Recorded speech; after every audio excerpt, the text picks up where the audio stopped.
Thank you, Mick. Thank you, everybody, for joining us this morning, this evening, wherever you are in the world. My name's Ben Betts, and I'm coming to you this morning from Oxford in the UK. In fact, I'm coming to you from our office in the grounds of Blenheim Palace, where we've successfully got rid of Donald Trump in the last week. I'm not sure if that's a good thing or a bad thing wherever you are, but it has certain connotations where we are. Today, I'm not going to talk to you about him. I'm going to talk to you about measuring the value of social learning. This is a topic that's really close to my heart and really blends two of my great loves within the L&D sphere. One is social learning. I've got a background in terms of researching and developing new ways of facilitating social learning in digital technologies, and also data. Data has become my newfound love, thinking about how we can really understand the impact of the learning technologies and other workplace learning initiatives that we put forth. So today's session is a bit of a blend of both those two, to think about how can we actually measure the value of what it is people are saying when they're saying stuff in a social learning environment. A quick word about where I'm coming from. So I'm coming from a company called HT2 Labs.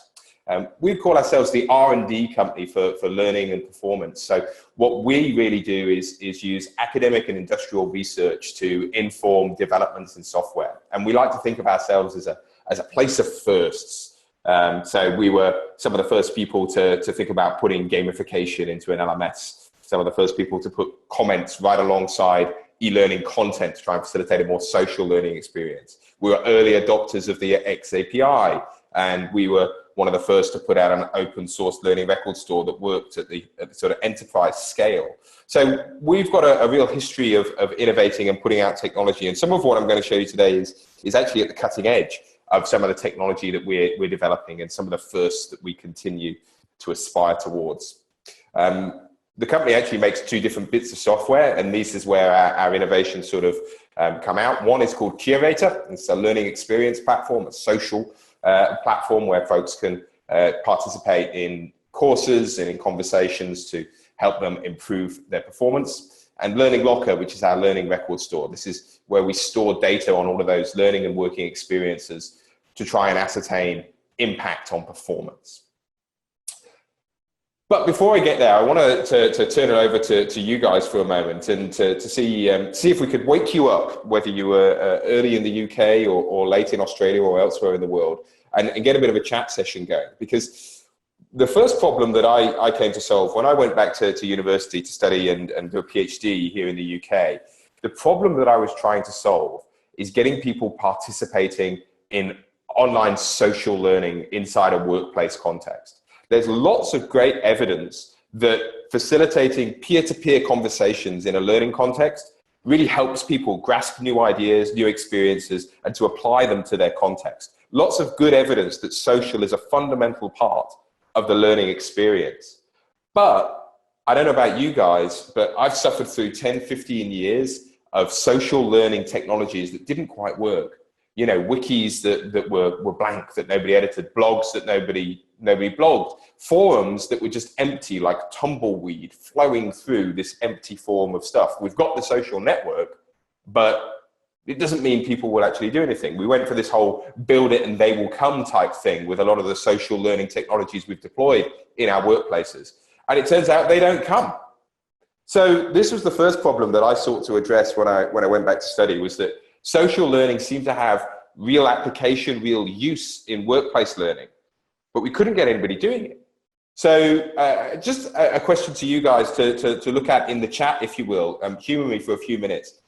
How can we get people participating in online social learning for the workplace? Either what have you done to get people participating in online social, or what do you think would be important? What would the value proposition be to get somebody involved in this? I'm keen to see you guys in the text chat window here in Zoom to answer me this question. How can we get people participating in online social learning for the workplace? I'm just going to dip out of sharing the screen for a moment to go participate in the chat. So I will come back to it at that point.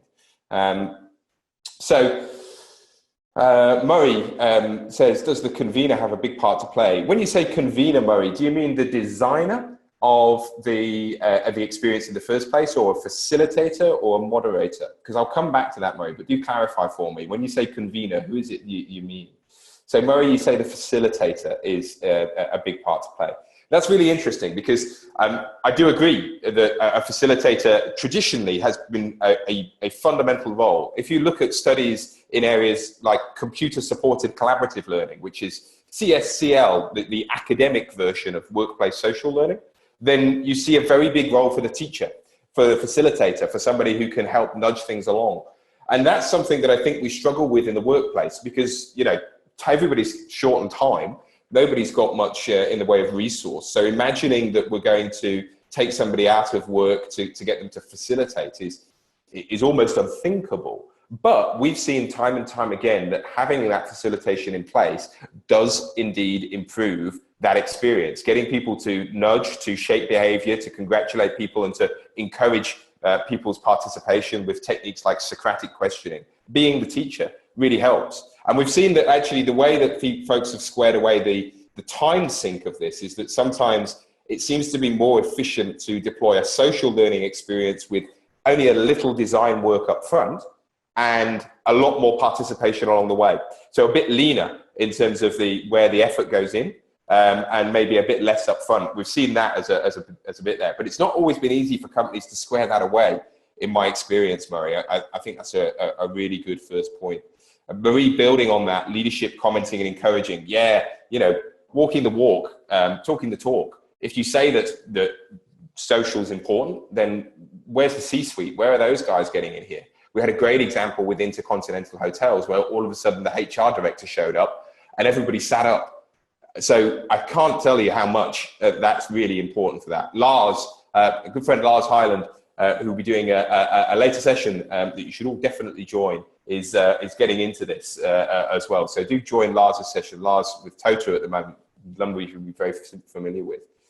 So Andrew Downs, morning Andrew, talking about Slack, using Slack. I mean, if we use Slack as well, and you know, we don't really have to tell anybody. I got the message. So if you use Slack at all, an internal comms tool, then every week as an administrator, I get a message of how many people have participated and how many messages were sent.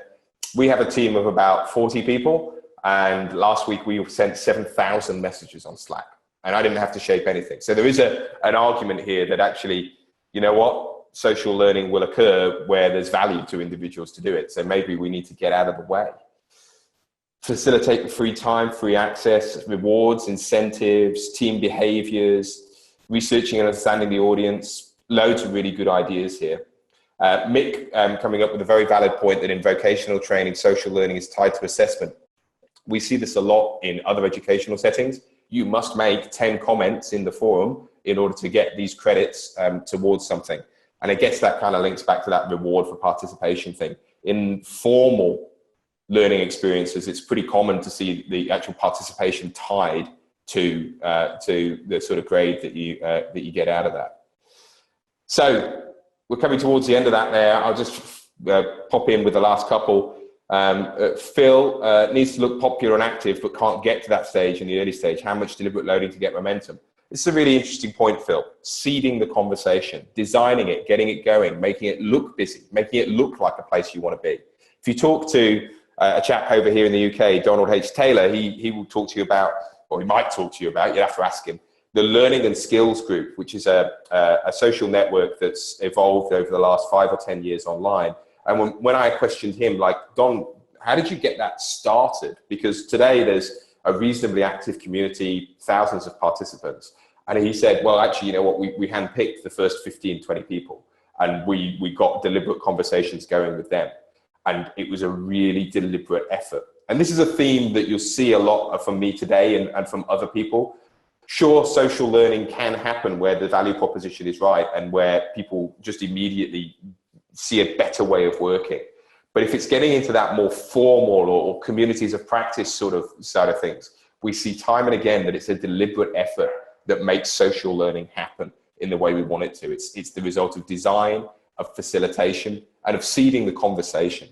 So, you know, I think that's a nice sort of example from Donald there. And Joe, thank you for tweeting out the Learning and Skills Group community, because that really is a great example of where something happened to get there.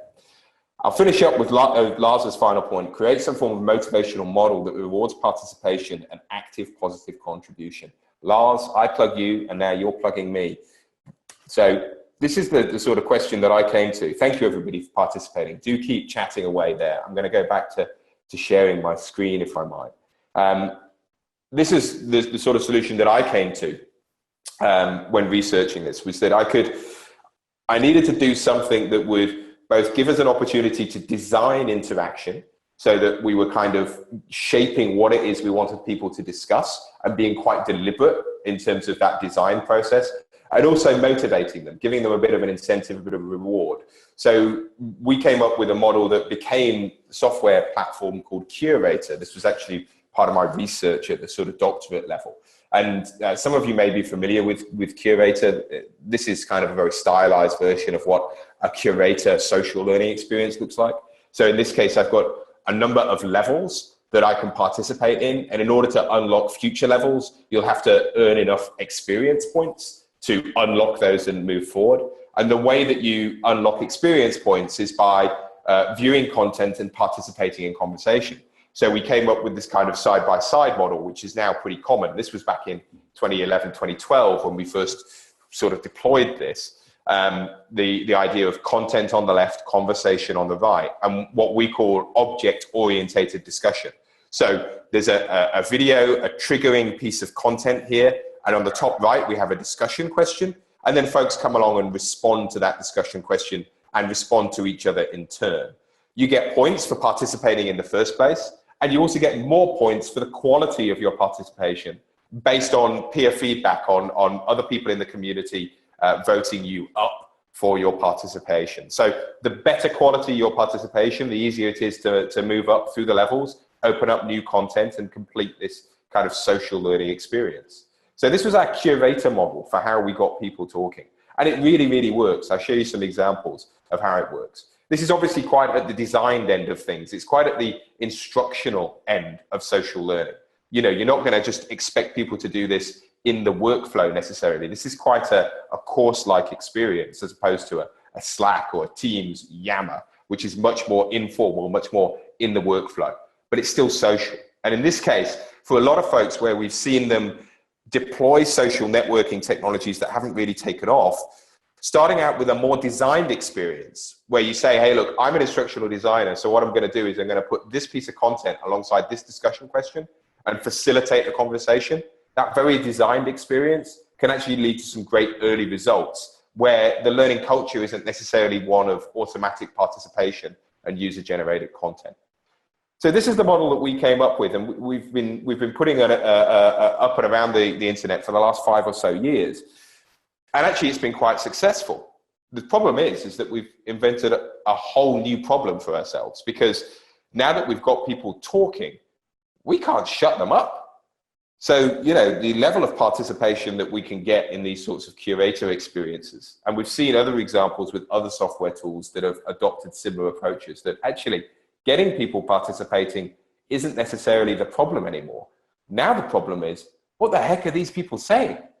From a facilitator's point of view, there's information overload. It's difficult to know who I should be paying attention to, if incorrect stuff's going on, or where I should be plugging really good people and contributions. From the organization's point of view, it's difficult to understand and summarize what it is people are saying, maybe to highlight risk or reputational things that might be going on. From an instructional design angle, it's difficult to know which conversations are being most productive. We've got a lot of chat, but so what? And this is really our sort of next problem. The problem I really want to address in today's little session with you guys is how we're trying to tackle this problem of when people are participating in social, what exactly are they saying? And how can we measure the value of that as a learning experience back in our organization? So let me give you an example of where participation ran riot. We worked with a company called AstraZeneca, a global pharmaceutical company, to roll out Curator as their sort of leadership development portal.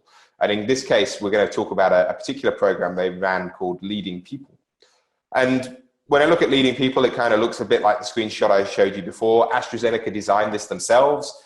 We just give them the platform as a blank slate, and then their instructional team comes in, fills it with content and conversations. they curated content from around the place, hence the name curator, because the idea is that the conversation's actually more important than the content in this case. The content is the trigger for us in this sort of environment. But what we're looking to do is to get people saying how they're going to apply it. Thinking about this is a leadership context. So I'm not expecting to show you a video and have you automatically change your leadership style. These people are smart, experienced individuals, professionals. They need persuading. They need time to integrate new ideas in with their own thinking. And they're going to be critical about it because sometimes they don't like the ideas you put forward, and that's entirely valid. So AstraZeneca curate content. Sometimes it's a TED talk. Sometimes it's from internal sources. And of course, this always gets a bit testy when you've got social going alongside the VP of something, but they managed it really well using some of the tools that we put forward to them. And over the course of the last 12 months or so, we've seen more than 150,000 contributions back in terms of the thousands of folks that have been enrolled in this. Most of that's in the form of text comments. So people uploading comments or assignments of some sort in text. We do also allow them to upload videos and other files. So we had more than 1,000 of those, but our focus has really been on those text conversations and comments. Out of the 20,000 plus conversations that have gone on, that's where a thread has developed between two or more people. What were they actually saying? And how was that conversation progressing? And what did it mean from a learning point of view? Because this is kind of my second question for you guys, to come back to the chat window and have me stop talking for a couple of minutes. Does conversation always mean learning?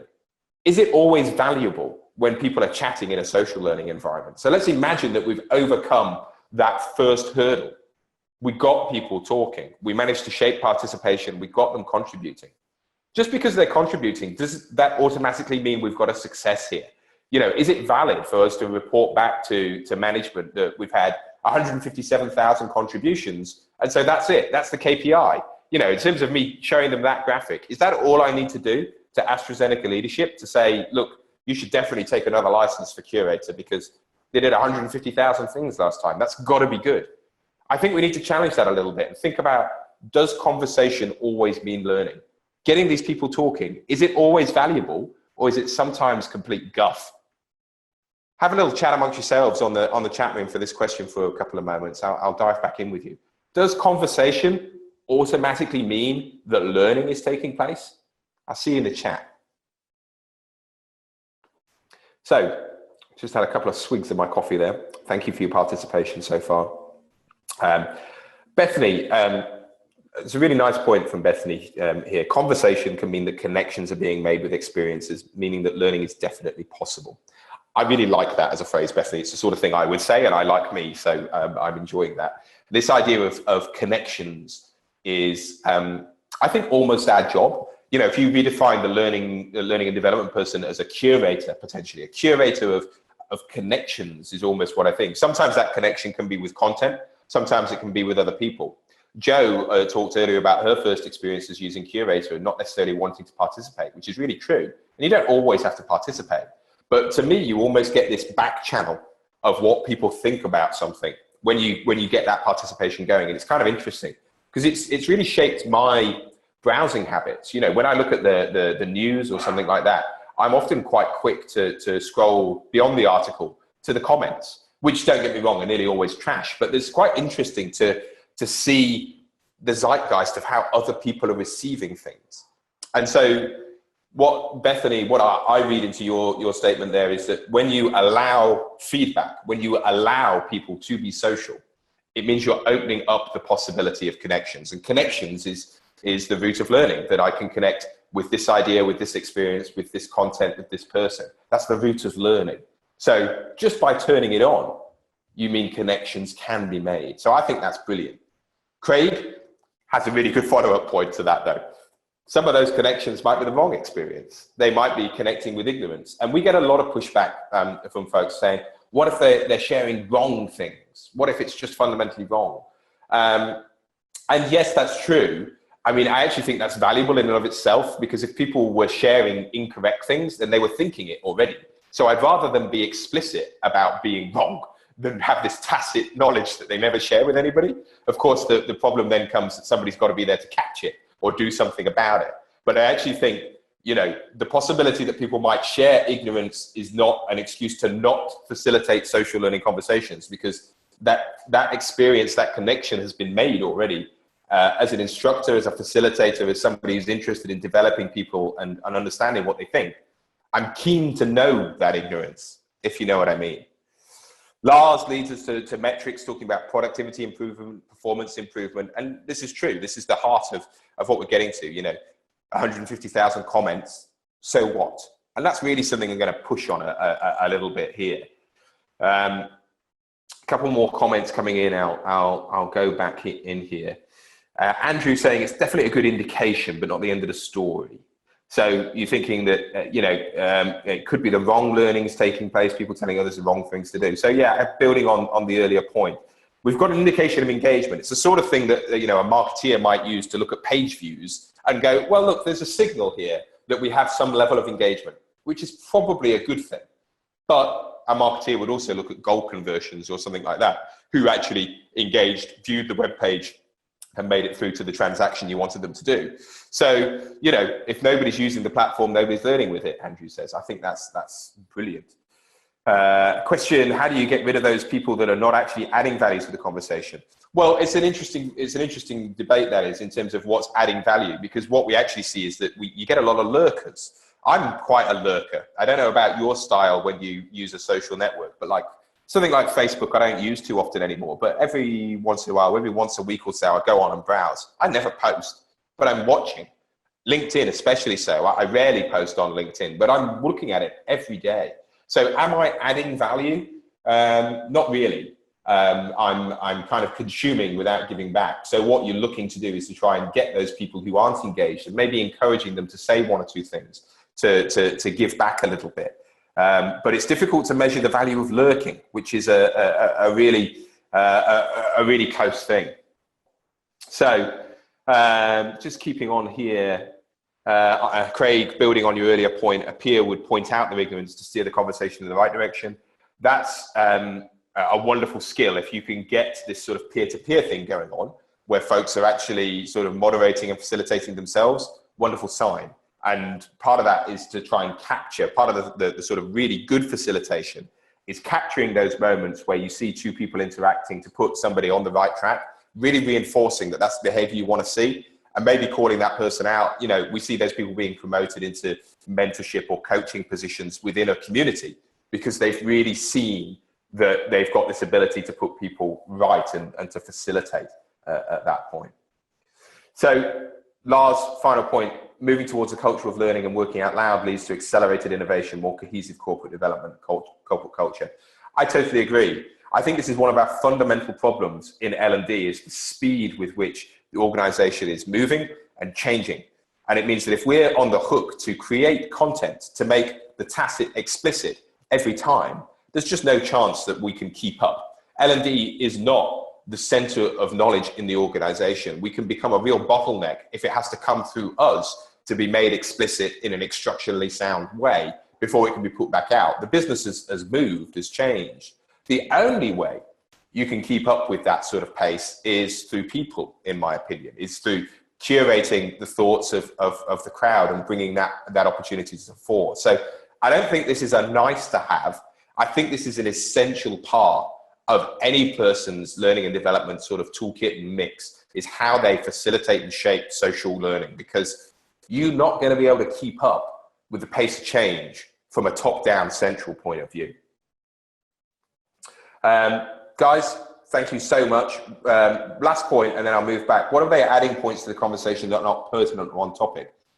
This is something that happens a lot. And one of the things I'm going to talk about next is about the idea of different presences. The idea that there might be value in stuff that's not pertinent or on topic, even if you don't think it is from a learning point of view, because it's kind of exhausting. Having critical conversations constantly is exhausting. You can't do it. And so there are moments where actually you need to build community, social moments, funny moments, bits that are off topic or around the area that shape what it is to be part of a community. And I'm sure if you've been joining in the Learning Whilst Working sort of conference today, there might be some familiar names, some familiar faces you're coming up with. You're starting to generate this sense of community around people that you've perhaps never met. And that's not always because they've made critical contributions. Often people have made a good contribution, and that's kind of made you sit up and go, oh yeah, you know what? Bethany makes a really good point here. So maybe you get more attention, Bethany, because you made a good point in the first place. But it doesn't necessarily mean that every contribution you ever make has to be delightful and insightful and critical. Buys you a bit of value to mean that maybe you can be funny or off topic or not necessarily directly pertinent. And that actually builds cohesion in the area. I'm sure she is delightful, Joe. And thank you for the link, Bethany. I haven't clicked on it, but I presume it's wonderful.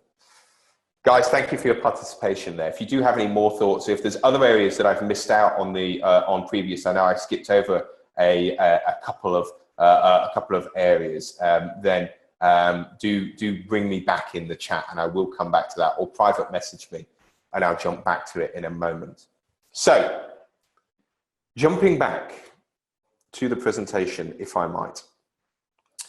Does conversation mean learning? My answer to this is no. It doesn't necessarily mean learning is occurring all the time. I love Bethany's point about connections, that actually conversation means there's a possibility learning is taking place. And to Andrew's point as well, that it's probably a pretty good signal that the conditions are right for learning in this area.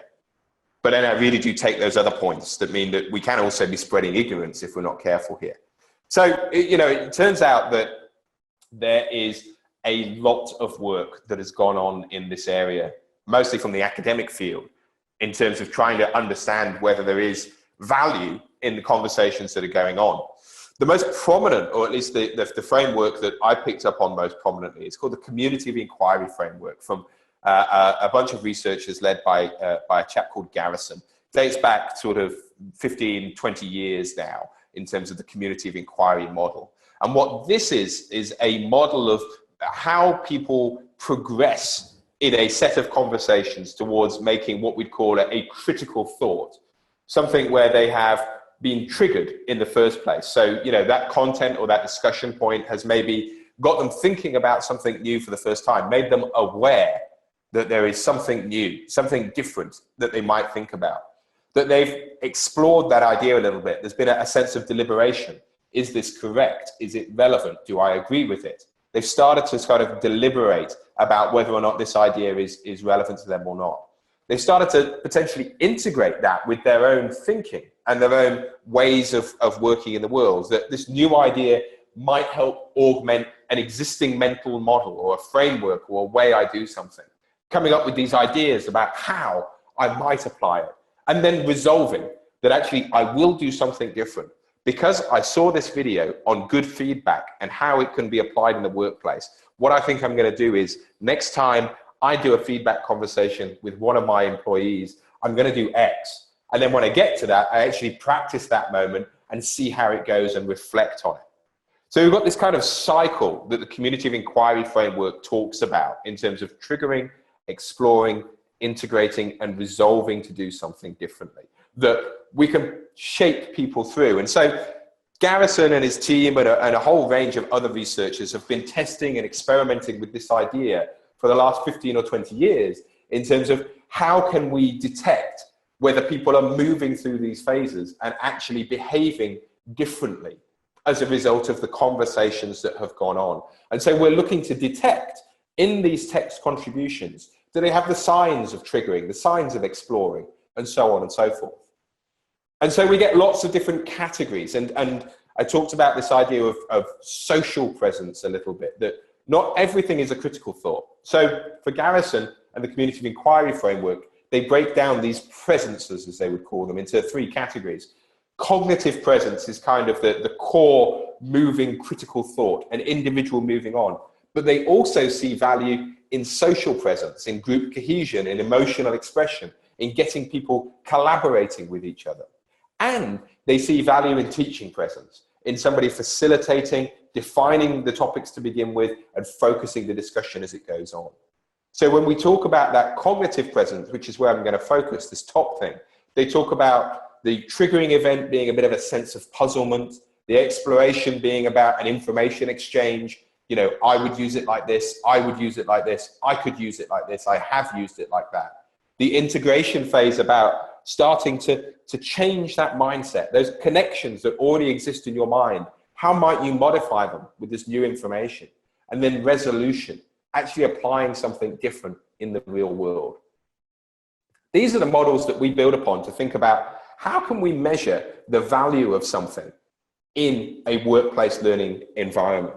Now, obviously the stuff that we've done here with cognitive presence is quite academic in nature, and it lends itself to a kind of formal program of learning. So we make a few modifications here at HT2 Labs when we think about it, because we want to break down cognitive presence into two different areas. One is connections, is on people making connections with ideas.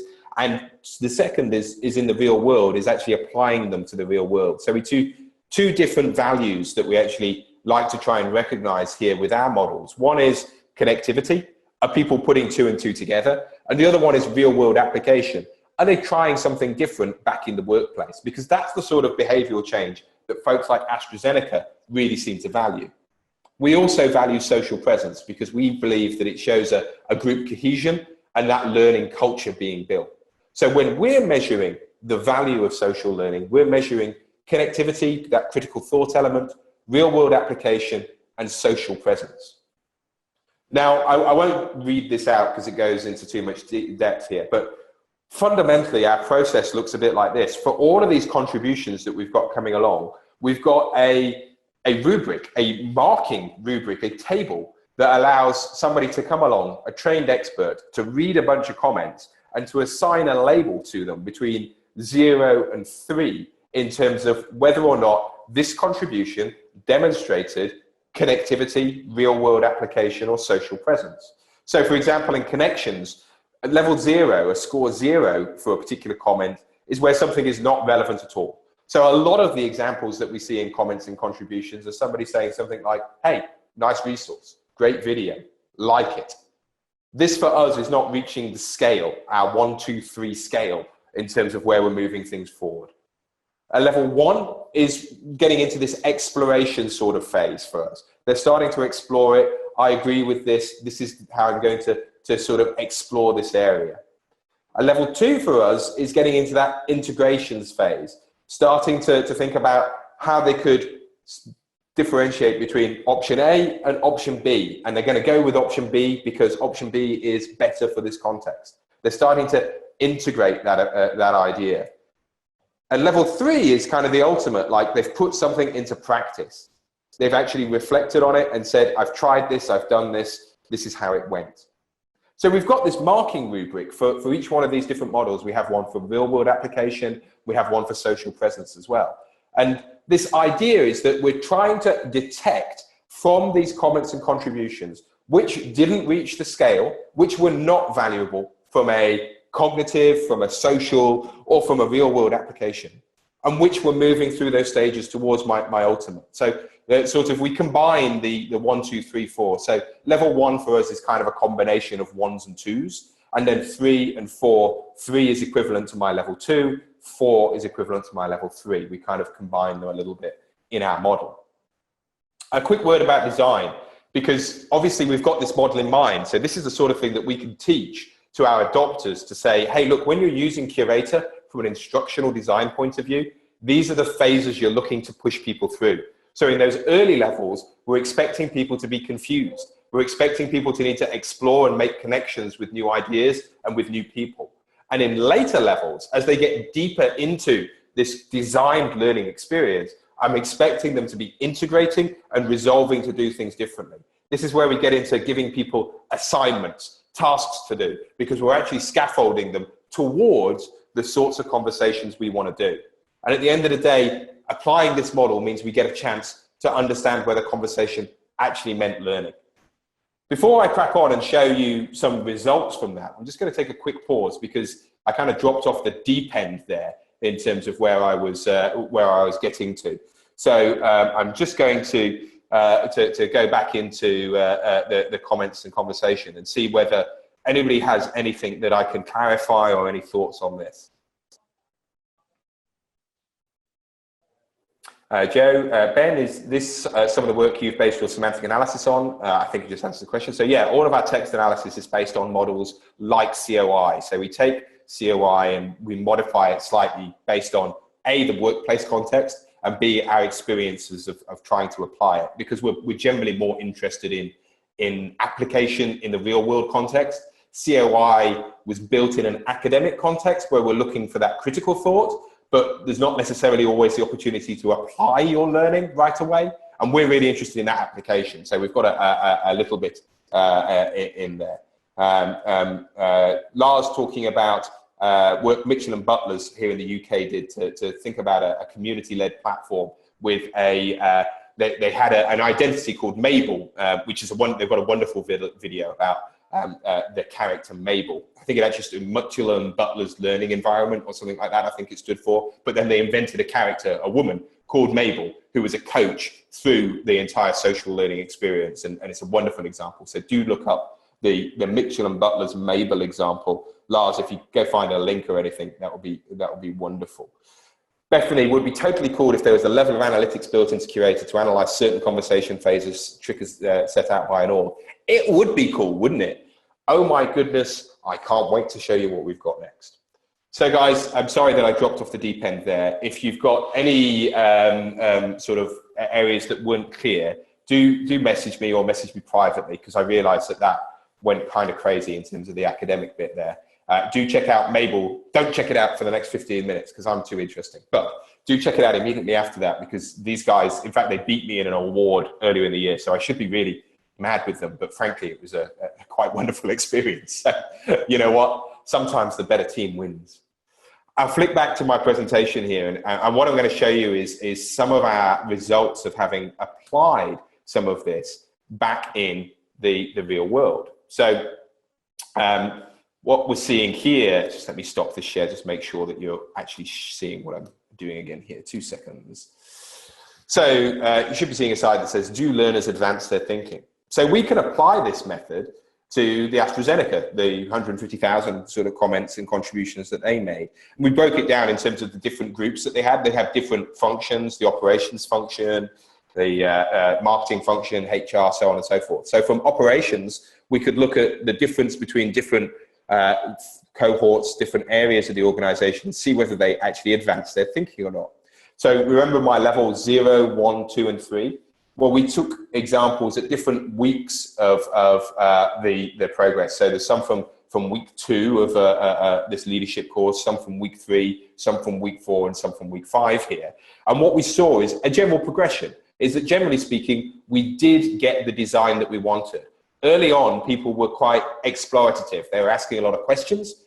You know, how does this work? I'm not really sure what's going on here, so on and so forth. And later on, we see more of this teal coming in around week 5, where we're getting people to actually apply their learning. We're seeing lots more level 3 stuff. 70% of the contributions at level 3 were actually application examples of that critical thought. So that's pretty good. This is the sort of design I'm looking for to reinforce that what I've done as an instructional designer has actually led people towards thinking and trying new behaviors later in the course. The week 3 has a bit of a blip in it, you might notice. There's no teal towards the top of this. So maybe I need to take a little look at that and see whether there's something in that actually I could have designed a little bit better, because the conversation didn't build in that second week 3 chart there, just in the way that I thought it would. In that sort of nice linear order.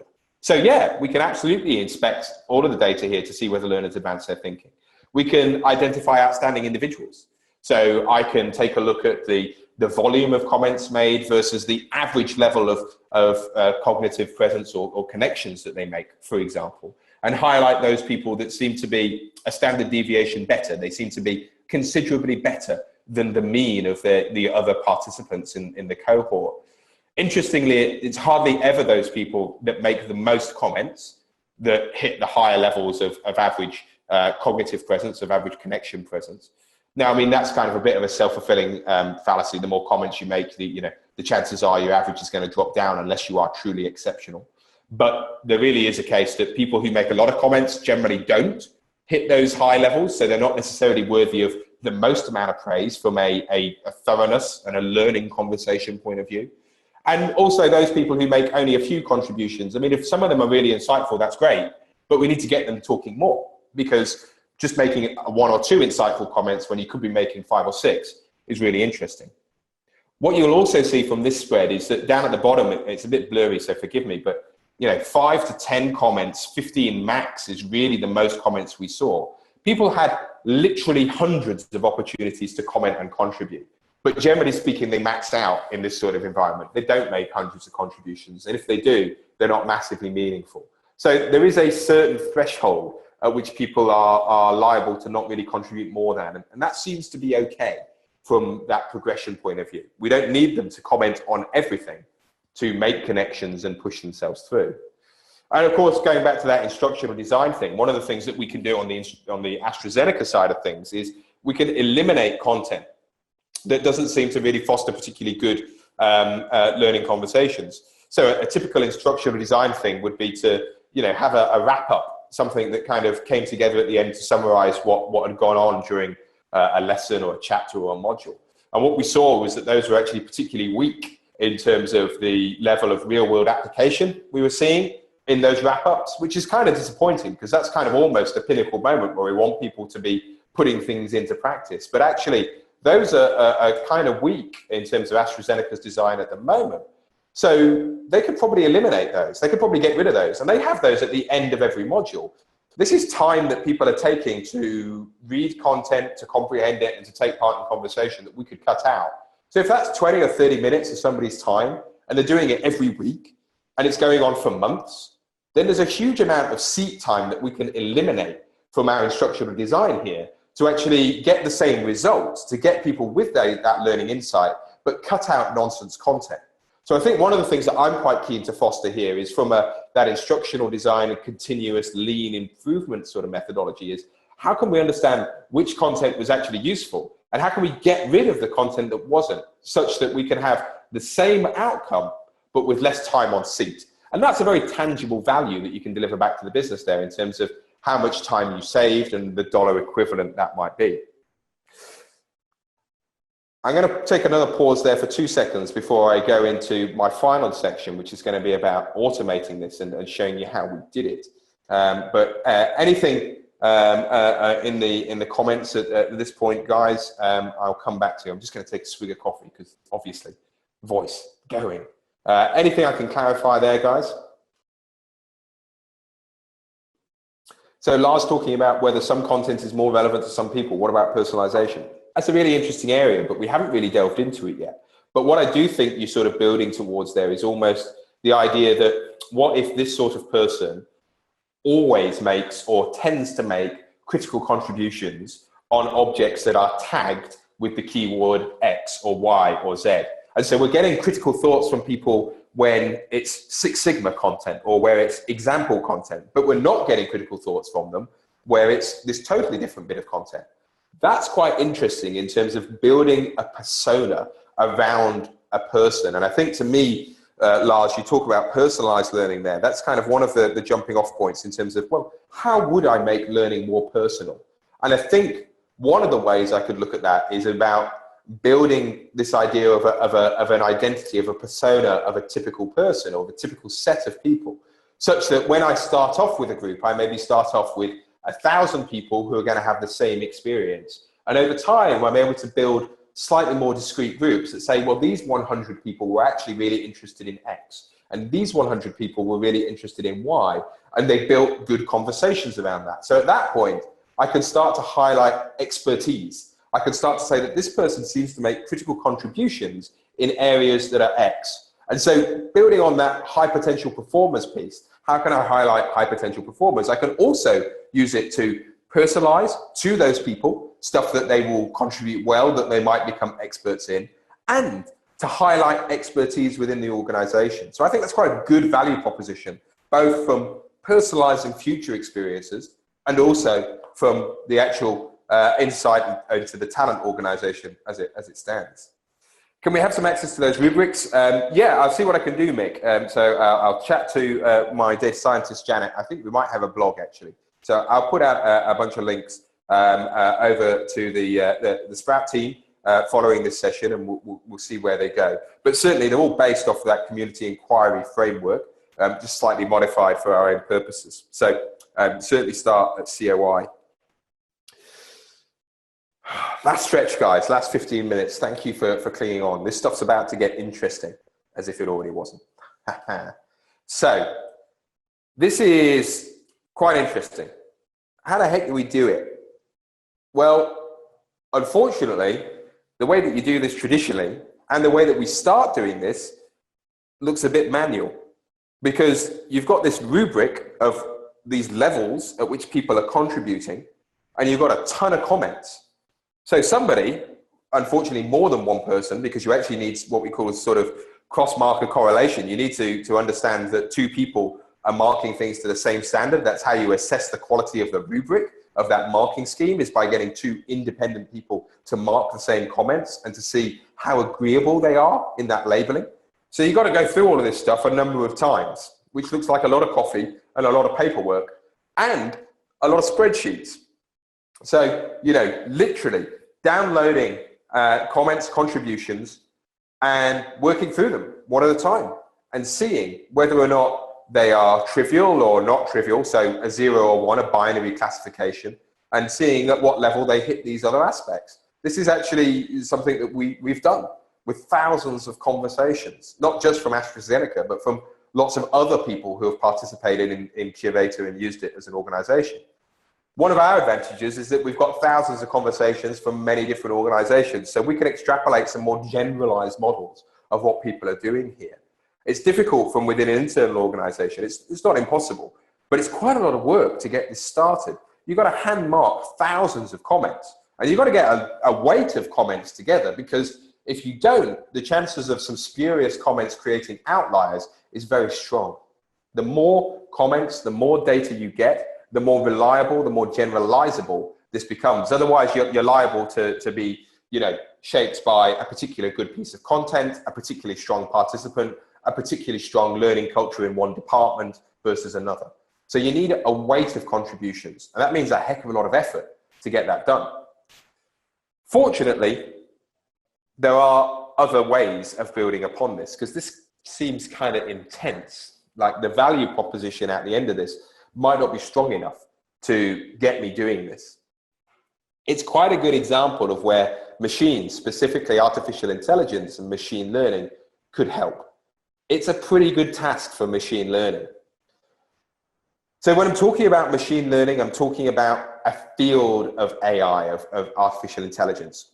When we're talking AI, what we're trying to do is to replicate a human in the computer, fundamentally. That's a very good description of what we want to do. I can get a human to relatively easily, with that marking schema in one hand and a bunch of comments in the other, to assign labels, to say whether it's a 0, a 1, a 2, or a 3, whether it's a higher or lower order thinking. I can get that labeling done quite readily with a reasonably able human. It doesn't take an awful lot of training to get that going. But to get that with a machine actually takes a lot more effort. And this is really one of those difficult things in artificial intelligence. This is a perfect example of what I'd like a machine to do, because it is dull, it is tedious, and it is a heck of a lot of intense hard work to get that done with not particular payoff for the human that's doing it. It's the perfect thing that we can get a machine to do. But I don't always know the rules. It's difficult to codify those codecs of what it is that I see in a comment to make it a level 0, a level 1, 2, or 3. You just kind of know after a while. I mean, sure, we've got the marking schema and we go back to that. But once you get into that process a little bit, as a human, as somebody who's just seeing a comment, as a facilitator of learning, you just kind of know, don't you? So actually articulating that in a rule set that a computer can understand, is quite difficult. So within the field of AI, we look to the field of machine learning to actually facilitate this. Machine learning is an area of AI that focuses on letting the computer make rules for itself, making it make decisions and predictions based on data without explicitly programming the rules that it's got to get to in the first place. And there are many different types of machine learning. The one that we pick up specifically is a neural network, and this diagram, which I won't even begin to try and explain because I can't, on the right-hand side, talks about different types of neural networks, because there are many. The one that my data scientists pick up on is a recurrent neural network. So we're using a recurrent neural network to break down every single one of those comments into individual words, tokens, as we talk about them, and to look at the sequential difference between them. So they're literally taking each word and then every other word that we've ever seen in any other sentence after it, and seeing if any relationship exists. When this comes after that, what do we see? And the machine is making up a rule set based on all of the possible sequences that we're feeding it from thousands of contributions. Something a computer can do in relatively quick order that would obviously take a human millennia to actually work through by hand.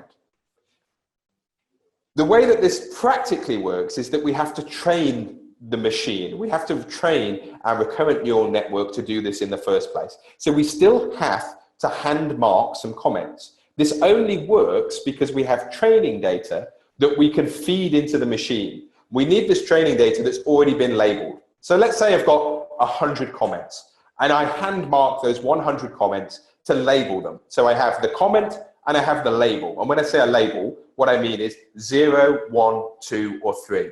Where does it sit on this scale in this particular model? So with those 100 comments and labels, I feed 50 of them. I feed half of them into a neural network, my recurrent neural network model. And what that does is it looks through each sequence of those 50 words, every possible combination of each word after every other word, and tries to see where the relationships are. What relationships exist when these words appear in this sequence and the label is a 0? And it creates a set of rules for itself. Those rules are somewhat invisible to us. We don't give it the rules. It's making up the relationship as it goes along based on those 50. So it tries to make a best fit. When these rules apply, this is how we get to it. So does that with our initial 50. Then we feed it another 30 comments that it's never seen before to test the recipe that it made. So it made its own rules with those 50, and we give an initial validation with another 30. And what we're looking to do there is to tweak some parameters. And so there are some what we call hyperparameters that exist in this machine learning world. And when I say hyperparameters, I mean things that a human can tweak. So we can tweak for the length of the number of characters in a word, or the number of words in a sentence, the number of sentences in a comment, and various other tweaks and little bits that we can intervene to say, look, if it's less than 50 characters, it's very unlikely to be a higher order contribution. And equally, we've also done research to say that if it's more than about 500 characters in our context, it's not likely to be a massively high order contribution. So we've got some of these things we found out through our research that are kind of these hyperparameters that we can say, okay, neural network, you made your own rules, but now change your rules a little bit with these things in mind, that this is a very short comment and so it's unlikely to be good. This is very long and it's unlikely to be good, and so on and so forth. So at that point, we get a result. We get an idea of a recipe, a neural network that has been initially trained and then tweaked to try and replicate the human. I've still got 20 comments left. So what I then do, out of my 100, those last 20 comments that my machine has never seen, I put those through the machine to see if it can label 20 comments it's never seen before for the first time. How accurate is that? And the answer is actually pretty accurate. So when we put those 20 comments, the reality is we don't do it with 100, we do it with thousands. But when we put those test comments through a well-tweaked recurrent neural network model, what we see is that it's about 90% as accurate as a human for what we call a simplified classification. So this is when we try and classify things into being basically good or bad. So when we're doing things very, very sort of broadly, that's not a particularly valuable contribution, a 0 or a 1. That's a more valuable contribution, a 2 or a 3. We're about 90% accurate in the machine. The benchmark we set for ourselves was 80%, because if we get 80% between two human markers, we're kind of happy. If two independent people mark the same set of comments and agree about 80% of the time, what we call inter-rater reliability, we're pretty happy. So that the machine hits 90, we're delighted. And we're even more delighted because it takes about 2 minutes to do 100,000 comments whereas it would take us, well, just literally forever to do that sort of thing. So Beth, you had a final point. Last time I checked back into the comments, could this be integrated? This is what we're doing now with our curator tool, is we're integrating this sort of technology using a series of technologies. One, XAPI, which has been mentioned elsewhere in the Learning Whilst Working conference, and a series of cloud-based tools. So I won't bore you too much with this, but fundamentally we take comments from Curator and we run them through our algorithms, which are stored in the cloud using a framework called TensorFlow. TensorFlow is a product that that Google produced. It's one of the frameworks that they use to operate machine learning technologies, and they make it available open source. So we use their technology to implement the models that we've made in the cloud, and then at the end of this, we get XAPI data.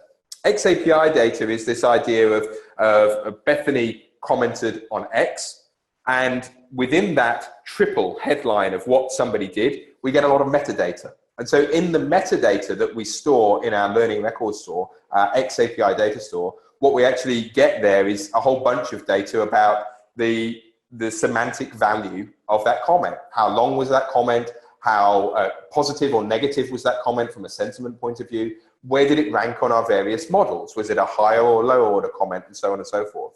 And at that point, we can really delve into the analysis of this. So you guys, if you're implementing this, wouldn't need to worry about it. That's just what we do. It happens behind the scenes. And then we can apply it in dashboards that we can pull back into Learning Locker or into other learning record stores and other applications in our world. So we have informational stuff. So from a sort of an instructional design point of view, we can create graphs a bit like this one, where we show how many comments have been made on a particular object and what was the quality, generally speaking, of the comments on those objects. The more orange a bar is on this graph, the more higher order contributions were made in the process of people making those comments. So that the longer it is, the more comments people make, the more orange it is, the more higher order critical thinking that is. So at a glance, we can see those articles that don't seem to shape very much critical thought, and those that seem to be a little bit better. And we can start to understand what was the content there. Was it the discussion question? How can we cut out some of this content that wasn't massively relevant? We can also understand what are the barriers to participation and completion where people stumble over these things. Of course, we've already talked about this sort of idea of picking out high potential performance. So we could do this on a micro level. Can we identify those people that are particularly good, or those people that are engaging really well whilst progressing at the same time? This is what we call a momentum quadrant, which puts engagement, how well they're contributing, alongside progress. How much progress are they making overall through a program of learning? This helps to lessen the burden on that moderator or the facilitator, because they can focus their attention on the folks that are in red, and maybe the folks that are in green could be their advocates. They could be the people that they use to actually bring up the people in red. We're also experimenting with automated feedback. When somebody gives a comment or a contribution that isn't potentially particularly meaningful, can we automatically nudge them to say, can you explain a little bit deeper on this? Can you explain some context? Give me a reason or example of where you've used this. Sort of doing that Socratic questioning that a good facilitator might do, doing it in an automated fashion is entirely possible. And we can see at a sort of macro sense across a whole swathe of people whether or not a program really changed anybody. So in this case, this is an example from Intercontinental Hotels running a massive open online course. And what we were able to demonstrate to their leadership was that after week 4, we'd got enough evidence that 12% of the participants in their leadership MOOC had tried some of the new behaviors that we'd asked them to model in the workplace. They'd actually gone in and were talking reflectively about things they'd applied, they'd resolved to do, and they'd practiced in the workplace. So after 4 weeks, we were able to demonstrate to IHG's leadership that 12% of the people that had participated in the first month of this program had already tried something new. Getting to that behavioral performance sort of outcome is really what we're all about, trying to see that there was value in these contributions. Not all of them, but a huge swathe of people that are coming in are starting to look at doing something different. That's what we're really interested in from the programmatic point of view. Guys, I'm up against time. This stuff is all shipping in Curator following a new release that we've got coming in September later this year. So you'll see lots more about semantic analysis tools and how you can apply them to the social learning context. You could also apply it outside of Curator in tools like Yammer, Slack, and other things using our Learning Locker learning record store. Thank you for your time, guys. I've got a few minutes to stay on for any questions if you have, but thank you to Sprout Labs for organizing this session. It's been a real pleasure to speak and to have you here. Thank you so much for your time.